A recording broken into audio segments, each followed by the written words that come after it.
repositioning for a new job. Next.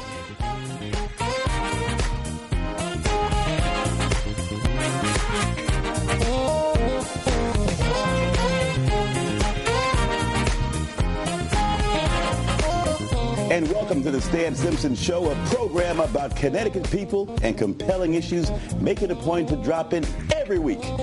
It can't get much worse for a lot of people who've been unemployed for an extended period of time. Frustration has set in. Self-confidence has been eroded.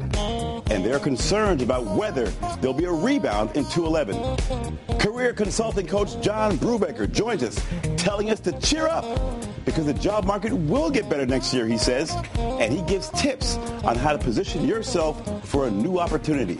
In our second segment, life transition coach Lori Giles tells us there are 3 things to think about when gift shopping for your children, and no, toys is not one of them. Then we'll wrap things up with a Hartford mother who has struggled mightily to raise her autistic daughter. Now she's formed her own nonprofit to help other parents of autistic kids. But first, job seekers are looking at 2011 as the year of the rebound. Here with career consulting coach John Brubaker, a return visit. Had you on earlier in the year. So, John, listen, I know people, you know people, the level of frustration has reached pretty high. Your thoughts on where people are as far as frustration, job seekers? Well, there's no doubt that if a person's been in a long-term job search, it isn't working out. And there's plenty of negativity to surround ourselves with. But there really is legitimate positive hope 2011. You're optimistic. Things are going to get better. Why are you so optimistic? Tell us. Well, where's that crystal ball of yours, by the way? Is the crystal ball you have somewhere at home? Here's a couple things to think about. First of all, this is some data. I'm data-driven here. Right. Retail sales right now are up over last year. There have been 5 months in a row of retail sales. The economists tell us that it's when consumers start spending, things are going to get better, they'll start hiring, so that's a piece of it. Well, hang on right there then. So they're spending, that means that confidence is up, because we also know that you can see situations where folks are spending for holidays who don't have money, but they're spending because they have big hearts. Well, but there is a sense of positive momentum. The second thing is, and this is one of the most interesting things, is that I had heard about that when there's divided government in Washington, the economy is better. So I did a little research, and I found out that that's exactly correct. Some hard data, since 1970, the last 40 years, when you have divided government in Washington versus one-party rule, one party controlling both houses of Congress and the presidency. The difference in 3 component areas, which is unemployment, gross domestic product, and the stock market, the difference in the divided government scenario, this is over 40 years, is a 25% improvement in those 3 metrics. Why? There's more accountability? Both sides sort of have to compromise and make things happen? You just think back to the last time we had this, where there was Clinton came in, all the Democrats were in charge, had a big 1994, and then the Republicans and the Democrats and Clinton worked together. There were other things that were going on, but that is not the only time that's happened. That really has happened every decade in the past 40 years. So that's a piece to look at. And under Clinton's watch, there was obviously a robust economy. That's his legacy, right? No doubt about it. And there always, at the beginning of the year, Stan, is a bit of a hiring wave that takes place, kind of a New Year's hiring wave. And a lot of that is because December hiring generally is slow, so there's a little bit of a buildup. But there also is a sense a lot of businesses have of new goals, new year, new things to think about. And so the first 6 to 8 weeks of a calendar year, really starting about the 10th of January, is a very prime time for job seekers. I want to go back to your divided government situation. You know, here in Connecticut now, folks hearing you say it, John, suddenly they're thinking, wait a second now, in Connecticut, Dan Malloy now is the governor-elect, and for the first time in a long time, you have the Democrats controlling the governor's seat, the Dems controlling the Senate and the House. So if the divided government scenario triggers jobs, is Connecticut in deeper trouble with one-party rule? Let me tell you what I know. What I know is there will be an economic rebound in this country, because this is the United States of America. This is the place where people come and get tears in their eyes and see the Statue of Liberty. This is freedom. This is the place that comes up with inventions, medical technology that has saved the world, that has won a couple of world wars. We will not, as a country, tolerate prolonged economic stagnation. We, in our DNA, say, I'm going to leave my kids a better life. So what I think is actually going to happen is I think there's going to be a small economic recovery, but it will feel like a large one, because I think people are dying for some positive news, and I think when it comes, we can start to see some positive momentum. Now, having said that, I can tell you that it makes no difference whatsoever. And if it doesn't come at all, your viewers and job seekers can say, I'm going to instigate my own economic surge and reinvent myself in 2011 and be in the winner's circle and get a new job. Before you get into that, I want to go back a second now. For those folks out there who come to you, they're looking to tweak their resume, looking for advice, how many folks do you find are taking what they're called transitional jobs, jobs that are well below their qualifications, but they need the cash, John? They say, you know what, John, I need the money. I'll take it. It's not what I want, but I got to take it. They do that, Stan, and sometimes those represent completely new careers that are fantastic. Sometimes people find great purpose in there, but they feel a lot more positive, generating positive momentum, not sitting around the house, getting out, getting things done. And so where this all heads in 3 to 5 years, I don't know, but a lot of people have done that and found that very useful. A lot of folks now kind of wallowing in self-pity. I know people with master's degrees working on their doctorate, out of work, very frustrated. What are some big mistakes when you've been in a prolonged job-seeking slump? What are some of the biggest mistakes you can make as an individual when you're not getting any hits as far as jobs? I think the biggest mistake you could make is to get absorbed in blame and resentment. And I know that's easy to say, but I have had family members that have done job searches. I work a lot of times with clients, and I feel very connected to these folks. So it's not as though I'm not feeling this.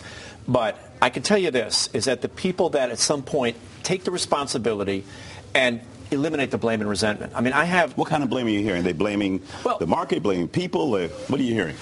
The company that I was working for is one thing. People that are obsessively following politics as if there's going to be some great wave from Washington that's going to come washing over.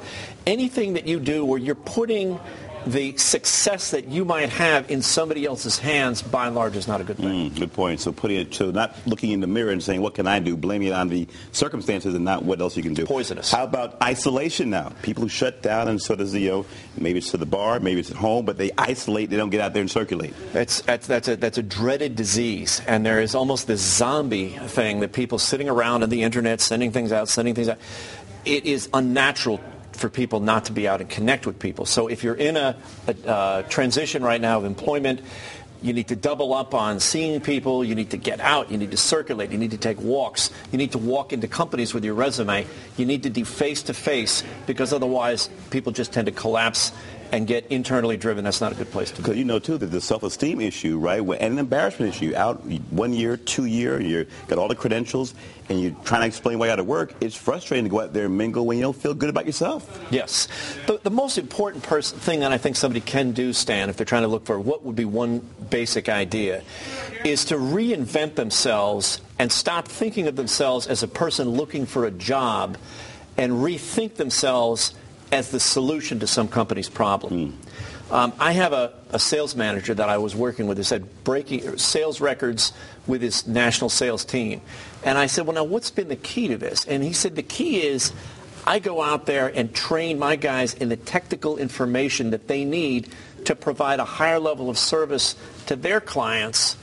In other words, what he's really saying is that when his guys or women walk in to the customer isn't thinking, here's someone to sell me something. They're thinking, here's someone who can solve my problem. Right. So if you take on the attitude, what are the things that I could help a company solve, whether it's accounting or morale, customer service or sales, and think of yourself, people pay people to solve problems, and redefine and reinvent yourself as the solution to some company's problem. And people pay people who make their money, right? It's the bottom line, too. If you're making me money, I'm going to keep you on your payroll. If you walk in as a one-person profit center, you're going to be hard to turn down. All right, so again, as far as regrouping for 211, regrouping your tips for reinvent yourself as a solution. Now, inspiration over perspiration you have as one of your bullet points. Talk about that. We have, I think, a minute or so to go. If there was one thing that I would do as an unemployed person, is I would go buy the DVD called The Pursuit of Happiness, which starring Will Smith. Right, it's a true life story. Great flick. And every week I would watch that thing and watch somebody who has probably many more problems than many of your viewers have, and how we solve them through persistence, attitude, spirit, having our emotional level, having our spirits, whether it's through exercise, spirituality, prayer, anything that can connect you with your best and your higher self. You want to be doing more of that on a regular basis, because attitude and spirit is a lot of times more important than aptitude. Now, truth be told, you find out about who you are when times are tough, right? When you're out of work, when it's hard to eat, when it's hard to buy gas, you find out what you're really made out of, whether you're going to fight back or just roll up and quit. No doubt about it. And make 2011 the year of the comeback for yourself. Use the turning into a new year as a clean slate and a fresh slate, and go out there with determination and creativity and energy and passion, and you will definitely get it done. Real quick, job search as a contact sport. You mean go to a meeting? What do you mean there? We're talking sports? Punching people out? Did you get upset? Contact sport means the essence of the job search is you could spend all this time sending all these things through the emails, but what is really going to count is the face-to-face time that you have in front of people. So leveraging your networking, getting in front of people, informational interviews, going to companies directly, making direct contacts, that's really what counts. So that cold calling, I'm going to steal some more time. That cold calling, most people hate to do that, popping in someplace and saying, hey, my name is John Brubaker, here's what I do. Folks don't like doing that. That can be very helpful sometimes, right? I've had two people do that to me this year, Stan. One of them I hired, and the other one I helped, and is off doing well in their job search. All right, here's some contact right here. Thanks for coming on, John Brubaker. Hope to have you back on. Our career consultant, when we come back, folks, life transition coach Lori Giles talks about 3 important things to think about when you're buying gifts for your kids, and no, toys is not one of them. Don't go away. You're watching The Stan Simpson Show.